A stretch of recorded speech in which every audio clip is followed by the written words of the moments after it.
ఓం శ్రీ సాయినాథాయ నమః. శ్రీ సాయిబాబా జీవిత చరిత్రము మొదటి అధ్యాయం.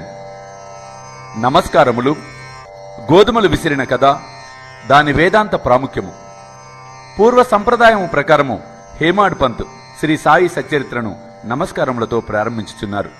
ప్రథమమున విఘ్నేశ్వరుని స్మరించుచు ఆటంకములను తొలగించి ఈ గ్రంథము జయప్రదముగా సాగునట్లు వేడుకొనుచు శ్రీ సాయునాథుడే శ్రీ గణేశుడని చెప్పుచున్నారు. పిమ్మట శ్రీ సరస్వతీదేవిని స్మరించి ఆమె తనని గ్రంథ రచనకు పురికొల్పినందుకు నమస్కరించుచు శ్రీ సాయి కూడా ఆమెలో ఒకరిని తానే తన యొక్క కథను పాడుచున్నారని చెప్పుచున్నారు.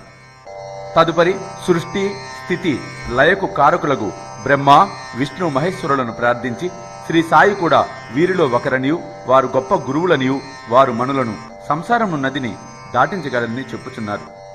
తరువాత తమ గృహదేవతయగు నారాయణ ఆదినాథునకు నమస్కరించి వారు కొంకణ దేశములో వెలసిరనియు ఆ భూమి పరశురాముడు సముద్రం నుండి సంపాదించినదనియు చెప్పుచు వారి కుటుంబము మూల పురుషుని స్తోత్రం చేసిరి. అటు పిమ్మట వారి సగోత్రుడగు భరద్వాజ మునిని స్మరించెను.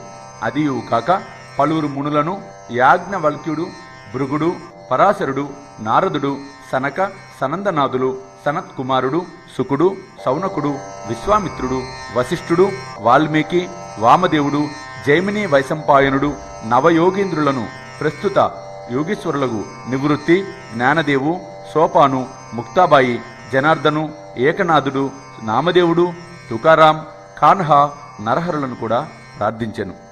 తరువాత తన పితామహుడు సదాశివునకు, తండ్రి రఘునాథునకు, కన్నతల్లికి, చిన్నతనము నుండి పెంచి పెద్ద చేసిన మేనత్తకు, తన జ్యేష్ఠ సోదరునకు నమస్కరించెను. అటుపైన చదువరులకు నమస్కరించి తన గ్రంథమును ఏకాగ్ర చిత్తముతో పారాయణము చేయమని ప్రార్థించెను.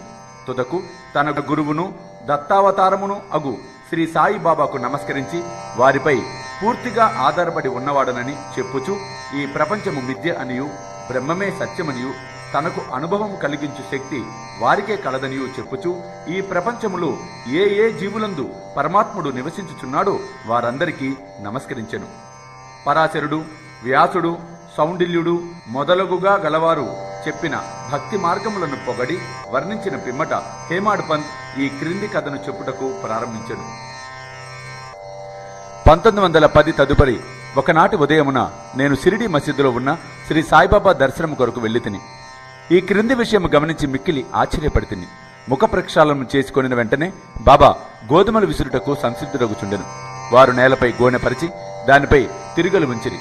చేటలో కొన్ని గోధుమలు పోసుకొని కఫిని చేతులు పైకెత్తి పిడికెడు చొప్పున గోధుమలు వేచు విసురుచుండెను. అది చూచి నాలో నేను, ఈ గోధుమ పిండిని బాబా ఏమి చేయను, అతడెందులకు విసురుచుండెను? వారు భిక్షాటనంచే జీవించేవారు కారే, మరి విసురుటలో అర్థమేమిటో, వారికి నిల్వ చేయవలసిన ఆగత్యం కూడా లేదే అని చింతించి తిని అచ్చటకు వచ్చిన మరికొంతమంది కూడా ఇట్లే ఆశ్చర్యపోయిరి. కాని మాలో ఎవరికి కూడా బాబాను ప్రశ్నించుటకు ధైర్యము చాలుకుండెను. ఈ సంగతి వెంటనే గ్రామములో వ్యాపించెను.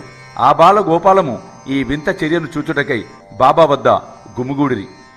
ఎలాగుననో స్త్రీలు సాహసించి మసీదు మెట్లెక్కి బాబాను ప్రక్కకు జరిపి వారే విసురుటకు ప్రారంభించిరి. వారు తిరుగలి పిడిని చేత పట్టుకొని బాబా లీలలు పాడుచూ విసురుట సాగించిరి. ఈ చర్యను చూచి బాబాకు కోపము వచ్చెను. కాని వారి ప్రేమకు భక్తికి మిగుల సంతసించి చిరునవ్వు నవ్వెను.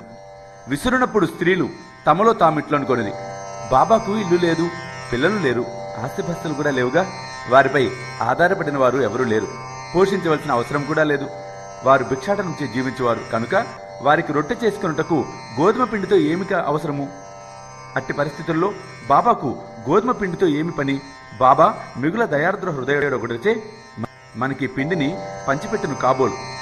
ఈ విధముగా మనమున వేరు విధముల చింతించుచు పాడుచు విసురుట ముగించి పిండిని 4 భాగములు చేసుకొని ఒక్కొక్కరు ఒక భాగమును తీసుకుని చుండిరి.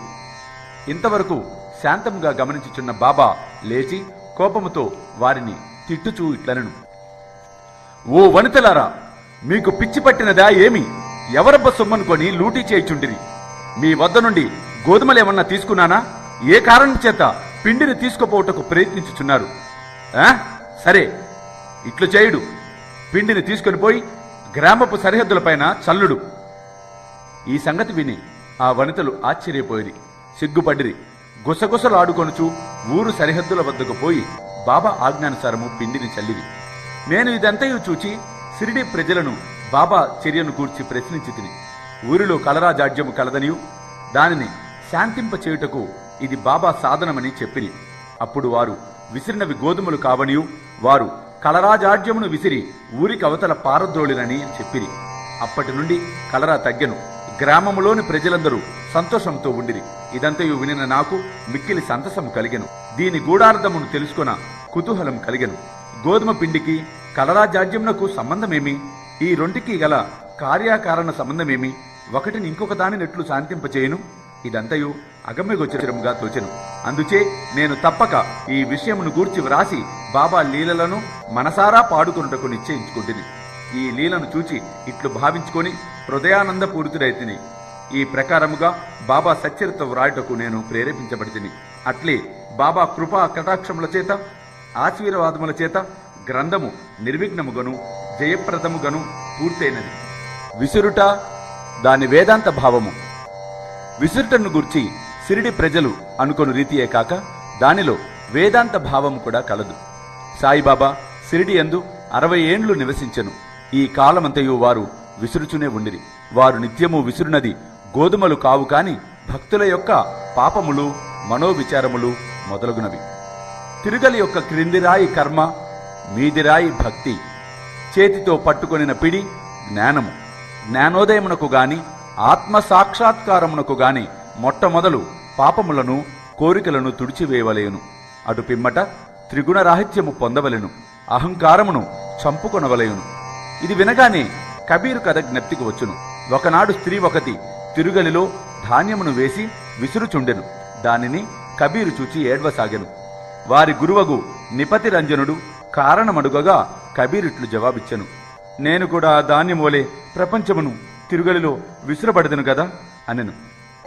నిపతి రంజనుడు ఇట్లు బదులు చెప్పెను, భయపడవద్దు, తిరుగలి పిండిని గట్టిగా పట్టుకొనుము, అనగా జ్ఞానమును విడువకము. నేనెట్లు గట్టిగా పట్టుకొని ఉన్నానో నీవును అట్లే చేయుము. మనసును కేంద్రీకరించుము, దూరముగా పోనీయకుము.